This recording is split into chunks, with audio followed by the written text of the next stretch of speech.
Okay. All right. I think we'll start anyway. Okay. Now, there's some amazing stuff that I want to talk to you about tonight. And hopefully, as a result of this stuff, if I was sitting in your shoes, I'd seriously think about rushing out and getting baptized after what I tell you tonight.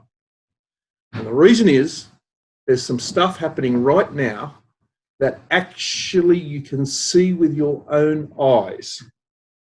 Bible prophecy just exploding and going bang. And you know, tonight we're going to talk about one thing, just one thing, which I think is just so incredible. And hopefully you'll see it, you'll go, wow, this is the end. Jesus is coming. Because I'm telling you, after you've considered this information tonight, if you're not saying to yourself, Jesus is coming, there'll be something wrong.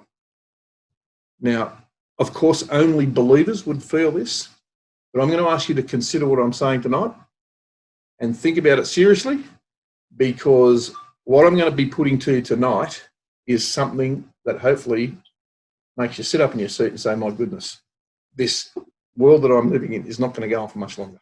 Okay? So we'll see. We'll see if you think that. Maybe you won't think that. Maybe you'll think, no, it's just more nonsense that I don't really believe, but we'll see. Okay. All right. So first of all, we're just going to take a little short reading from, they're both from Ezekiel chapter 33. Okay. And we're going to read just three verses. Ezekiel 33, verse 4, 5, and 6. We're going to start with Abby and go to Tilly and go to Lucy. Oh no, just Abby, Tilly. And read it in a very loud voice so Uncle Sam can hear us. And Sam, if you can't hear us, mate, we're reading Ezekiel 33, verse 4, 5, and 6. You'll hear some muffles, and but that's what we're reading. Okay, let's go. Then whosoever heareth the sound of the trumpet and taketh not warning, if the sword come and take him away, his blood shall be upon his own head. He heard the sound of the trumpet and took not warning, his blood shall be upon him. But he that taketh warning shall deliver his soul. All right, Lucy, verse 6. But if the watchman sees the sword coming and does not blow the trumpet, says the people are not warned, and the sword comes and takes any one of them, that person is taken away into the city. But his blood I will require of the watchman's hand. I'm not going to tell you what those verses mean. I'm hoping you can tell me. What is it saying in a nutshell? Make it snappy, make it right, make it good. Let's get right to the nuts and bolts of what it's saying here, because these verses in Ezekiel are about us. What's it saying? Hit me with your suggestions. Talking about a watchman? Yep. What's it talking about the watchman here? He is doing or he isn't doing? And what? What's happening? And why would he blow the trumpet? So that people are trying to... Alarm. He's raising the alarm. And if he raises the alarm, it's because why? Why does he blow the trumpet? Anybody know? The city's being attacked. And if he sees the enemy coming and he doesn't blow the trumpet, what's the story with the watchman? What does that mean? What's that got to do with us? Oh, when Jesus comes and there's going to be a massive war that wipes out a lot of people, and we don't want people that this is going to happen. It's our responsibility to share the word and spread it. So if we're like the watchmen in this situation. So if we don't spread the word, we're in trouble. Yeah, it's our responsibility. Who disagrees with that? Nobody. Everybody agrees.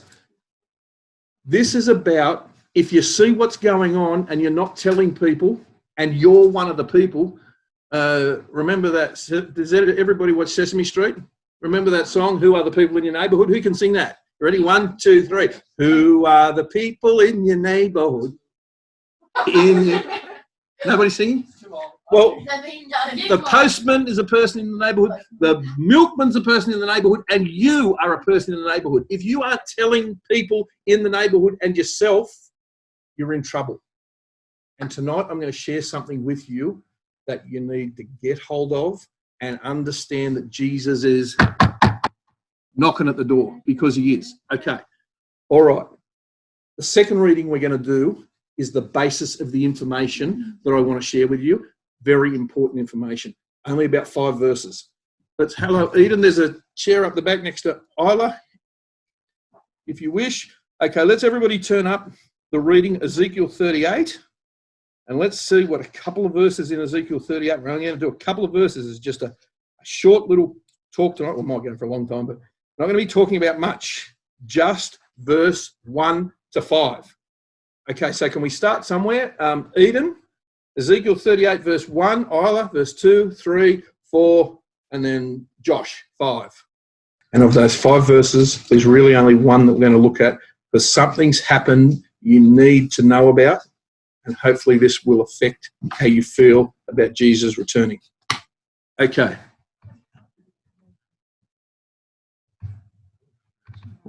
Okay. Now, this is what we're looking at in Ezekiel 38. Most of us know this, but there's something new that's happened in the last 2 weeks. What we're looking at on this map is the names Ezekiel gives the countries. Israel in the middle, and Ezekiel names all those countries. Now, I'm not going to go into any detail really tonight to prove who most of those countries are. Just one. Just one.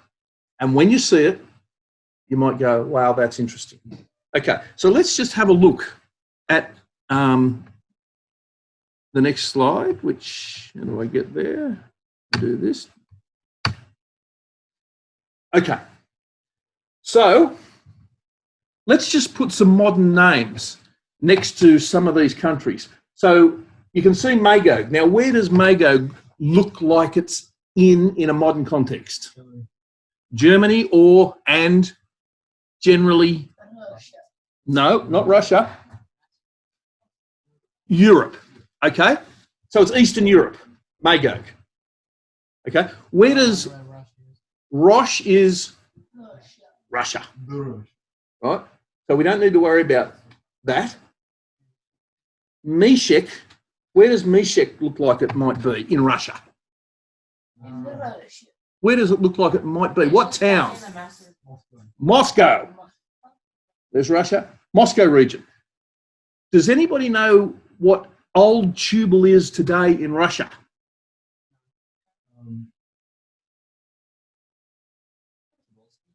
Who said that? Zakaboy. Spot on. It's a town called Tobolsky, Old Tubal. Persia. Where is Persia? Yeah, and what country is Persia today? It used to be called Persia up until about 1960 or something like that. I heard it. Iran. Mary got it. Iran, right? Libya. What's Libya called today? Libya. Spot on. Libya. And we skipped Ethiopia. I'll come back to Ethiopia. Goma. What do we think? France. Yes, France and Western Europe. Spot on, Jet, as usual. And Tagama. Well, it's Turkey, but it's more than Turkey. It's Turkey, Armenia, Azerbaijan. It's not just Turkey, right? Armenia and part of Turkey. Okay. Now, they are the countries that Ezekiel 38 says will be with Russia. We discussed this. So this is just a bit of a revision. That's exactly right. So Magog is going to be with Russia. Meshech is Russia. Tubal is Russia. Persia, Iran, it will be with Russia. That's what Ezekiel 38 says. Libya, Goma, Tagama, all these nations, Ezekiel 38 said will be with Russia. I'm not going to prove who they are. I'm not going to prove how they're tied up with Russia, but I can tell you, if you've got the time, I can sit down with you and show you how that Russia is tied up with all those countries right now. There is one country in Ezekiel 38 that has not yet, it has now, had not yet been tied up with Russia. And it's Ethiopia. We're going to look at what is going on there because I'm going to tell you something amazing about Ethiopia. In the meantime, this only happened, look at the date, people. This only happened in January of this year. We didn't even have Libya on board. Ezekiel says Russia and Libya are going to be joined together. And people are going like last year, oh, it doesn't really look like Ezekiel 38 got it right. Like there's a country there that's been hanging around, nothing to do with Russia. This article came out, this guy Haftar, he is the president of Libya. Libya has been in civil war. This guy said, I'm now the ruler, and Haftar is the boss of Libya.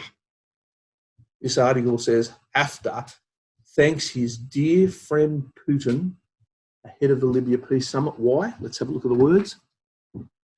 Libya's eastern commander, Khalifa Haftar, thanked Russian President Vladimir Putin for his efforts to end fighting in the war-ravaged country's days ahead of a peace conference in Berlin. This is in January of this year. Vladimir Putin, my dear friend, Haftar said in a letter addressed to Putin on Friday, I express my personal gratitude and appreciation for the efforts of the Russian Federation to bring about peace and stability in Libya. Haftar, who was reportedly backed by Russian mercenaries in the Libyan conflict, said he was ready to visit Russia again to continue the dialogue. This didn't happen in 2019. This part of Ezekiel 38, you have a look at it, Ezekiel 38 verse 5. There's 3 countries mentioned. Persia, Ethiopia, Libya. We didn't have Ethiopia and we didn't have Libya. We only had Persia. This year, Libya came on board and fulfilled Bible prophecy in front of our eyes. And do you know what? Nobody said much about it. What? Who would have thought Russia and Libya would get together? Only Ezekiel 38. And then when it happened in January this year, nobody said anything. What's happening? This is Bible prophecy unraveling in front of our eyes, and we can see it. And nobody said anything to me. I said it to a few people. I heard a few people, but it was just a quiet little buzz. But I can tell you, this is about as significant as it gets. It doesn't get more significant than this. When you see a country come on board, Ezekiel 38 says Russia and Libya will be together, and there's no chance of them ever being together, ever. And then in 2020 it happens. It's like, wow. What was it about? So that's amazing. There's one country, Ethiopia. What about Ethiopia? It's mentioned. It's not or hasn't been on board. Have a look. This is the verse. This is all I want to talk about tonight. Just this, nothing else. Verse 5 simply says that Persia, Ethiopia, and Libya will be with Russia. That's what the Bible says. And be no Ethiopia. Libya only came on this year. Where's Ethiopia? So, I said to a couple of Christadelphians 2 years ago, you wouldn't believe this. I had this conversation. I won't tell you who I was talking to. But I said, look, I'm very interested. I can't see what this Ethiopia thing's all about. Who is Ethiopia? You know what they said to me? Christadelphians. Senior Christadelphians. Experienced Christadelphians. You know what they said to me? They said, oh, Joe, don't worry about who Ethiopia is. Prophecy is not about places and times and dates and people. What? They said, prophecy is just about God communicating a message of love to his people. I said, are you joking? Prophecy is only about places, dates, times, and people. So God can let us know what's going to happen, who's going to do it, when they're going to do it, and where they're going to do it. These people started laughing at me. Oh, I walked away because I was very upset. And I thought to myself, I'm going to look up Ethiopia. They wouldn't tell me. Nobody wants to talk about it. I looked up Ethiopia. The Hebrew is the word Cush. Can you see that? That's Hebrew for Cush. Yeah, it's Cush. So we have to ask the question, once we see that, who is Cush? Who's that? Who's that? He's an Ethiopian. Man from Microsoft. He's an Ethiopian. Well, he's not. I won't tell you what his nationality is because it will be revealed shortly. Now, the Bible doesn't actually spell out who it is, but I looked it up in Encyclopedia Britannica, and you wouldn't believe this. It's actually, the glasses on, it's the region and kingdom of Nubia. That's who it is. That's what Encyclopedia Britannica says. But it doesn't just say that. This is what it says. Now let's go through these points, because this is what history books are telling us is the kingdom of Cush. It's Nubia. It's an ancient region in Northeast Africa. Okay, so let's highlight that, if we can.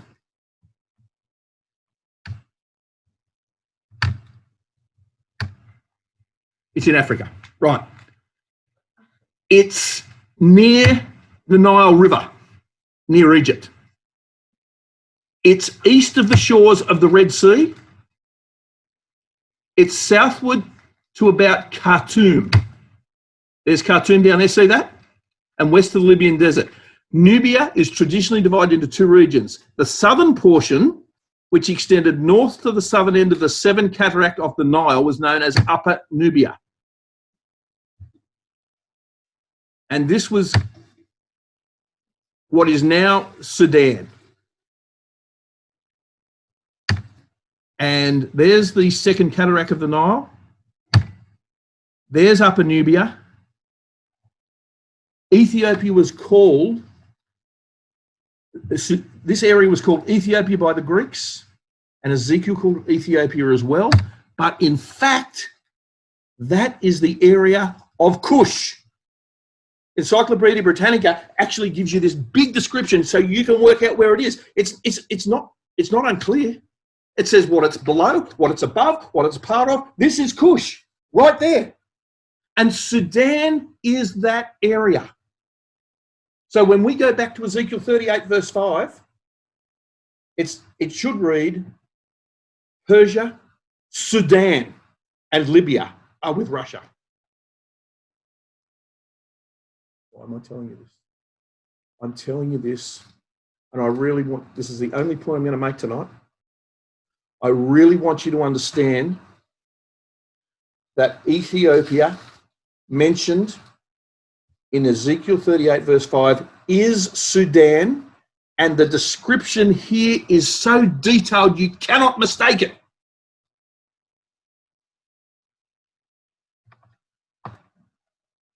So Cush is Sudan. Yes, Cush is Sudan. You might say, why are you telling us this? Well, hopefully you'll be able to see why. Check this out. We know all these countries. We know Magog is Eastern Europe. We know Meshech is Moscow. We know Tubal is Tobolsky. We know Persia is Iran. We know Libya is Libya. We know Gomer is France and Western Europe. We know Tagama is Armenia and part of Turkey. And now we know that Ethiopia is Sudan. 100%, you can't deny it. It's just a fact. That's who Ezekiel's talking about, Sudan. Okay. Is our man? He's going to ask a very good question.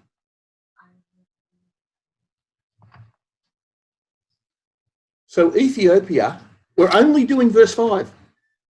Persia, Ethiopia, Libya. Ethiopia is with Russia. And Ethiopia is Sudan. Here it is. This is what you've been waiting for all night. So what?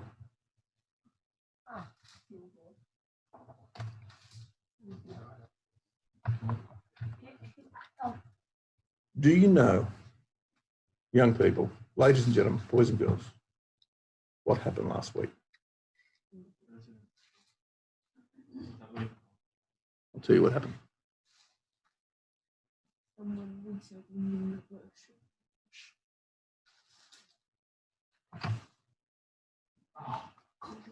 Russia is planning a naval base in Sudan.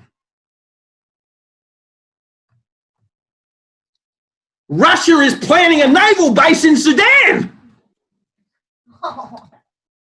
This is the only country in Ezekiel 38 verse 5 that has not been signed up with Russia, and it happened last week. 13th of November. How long ago is that? Last week. Look at this. Notice the blue. Russia is planning to build a naval base on Sudan's Red Sea coast to supply its fleet. The base will stand on the northern outskirts of Port of Sudan. Russia will gain the right to transport via Sudan's ports, airports, weapons and ammunition and equipment needed for the base to function. Russia says it's all about maintaining peace and stability for the region. It's defensive. It's not aimed against other countries. Yeah, right. The agreement is going to be signed with Khartoum, which is the centre of Sudan, which is Ethiopia, in Ezekiel 38. Russia acknowledged that military advisors on the ground in Sudan have already been there for some time, loyal to the Sudanese government. Russia's been working at this for a little bit of time. Nobody knew. And you know what? This happened last week. It's the last country in Ezekiel 38 that we haven't been able to establish a link with Russia. And last week it happened. Persia, Sudan, Libya. That's all the countries, guys. There's no more countries. They're all accounted for. Russia is tied up with all the countries Ezekiel 38 said it would be tied up with. There's no more room. There's no more countries. There's no more areas. There's nothing else needs to be done. This thing happened last week, and it's the last country.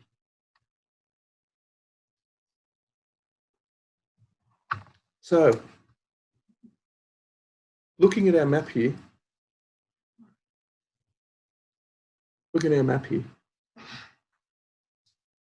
We've got all the countries that we recognise. We can prove that Russia is involved with each one of those ones that Ezekiel 38 mentions. We can prove that those countries are all in the right places. The only thing that's not on that map is Ethiopia. And now we can put Ethiopia on the map if this thing works. Oh, there it all is, yep. Here's all the countries. We've ticked them off over time, one by one. And now Ethiopia, which is nothing more or less than Sudan, is on that map and ticked. 3 little words in Ezekiel 38 verse 5, Persia, Sudan, Libya. Ethiopia, the Greeks called Sudan, Ethiopia. Ethiopia is Cush. Cush is Sudan. Sudan and Russia have just joined forces last week. It's the last thing in Ezekiel 38 that needs to happen in terms of the countries that are aligned with Russia. Nothing else needs to happen. Nothing.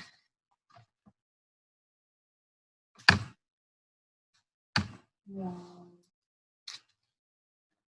Now, I didn't realise up until only because it happened this week that I even bothered looking into it. I didn't realise that Ethiopia was Sudan. I didn't know how Ethiopia, because Ethiopia and Sudan are different countries. Yes, Jet? Why do you think it uses the old names for all the other countries, but then it says Ethiopia when it really means Kush? Why wouldn't you just say?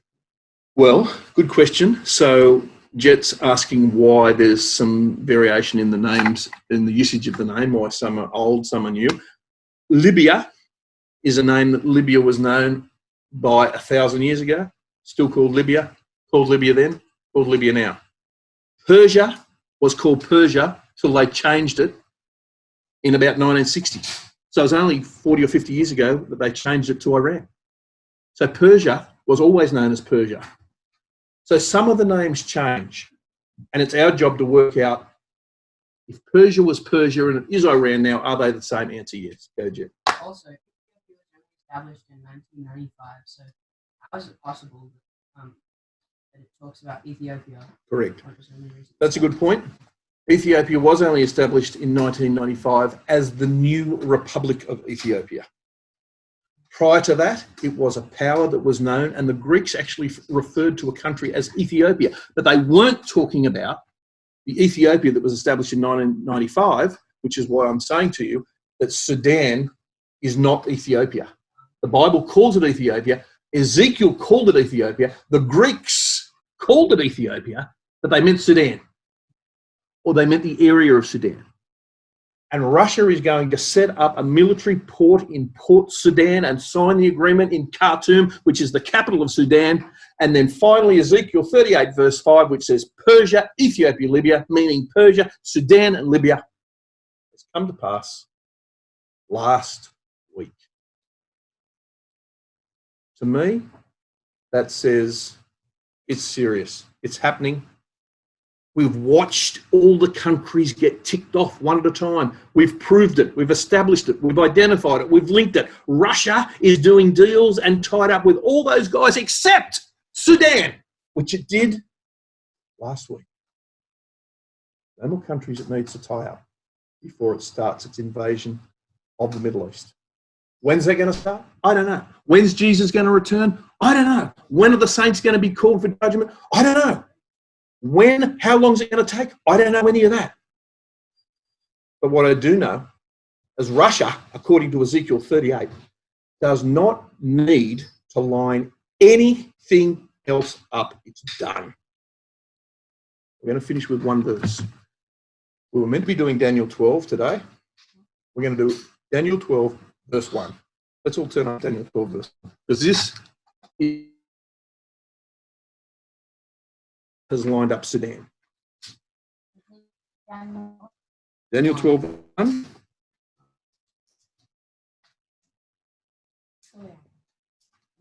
Okay, Eli, you can read it. And at that time shall Michael stand up, the great prince, which standeth for the children of thy people. And there shall be time of trouble, there shall be time of trouble, such as never was since there was a nation, even to that sometime. And at that time thy people shall be delivered, every one that shall be found written in the book. Now you've got to tell me, people, what is this verse about? I want some ideas. What do you think it's about? It's one verse. That's all we're going to talk about for the next 2 minutes. What is this verse about? Hit me with it. Let me know. Yes, sir. Is it about when? It's about war, yes. What is it about? Who's got an idea about what verse 1's about? It is Armageddon. Jesus is coming. How do we know it's talking about Jesus? Where's the reference to Jesus? Michael, the great prince. What does Michael mean? Does anybody know? Michael means... What does it mean, Liz? Yes. When the one who is like God turns up, which he does in verse.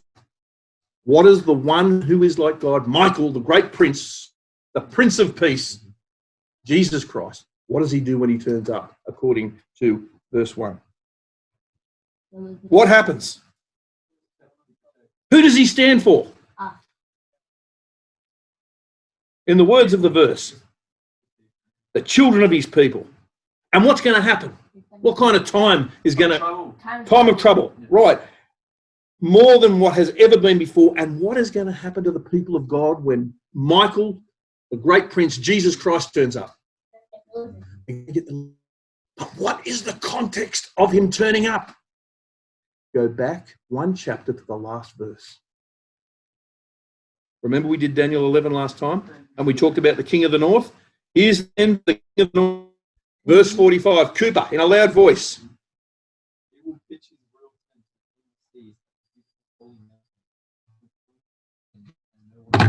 So we talked about the king of the north. Verse 45 says the king of the north, Russia, is going to come to an end because chapter 12, verse 1, Michael, the great prince, comes in, saves his people, delivers them, and he'll establish the kingdom.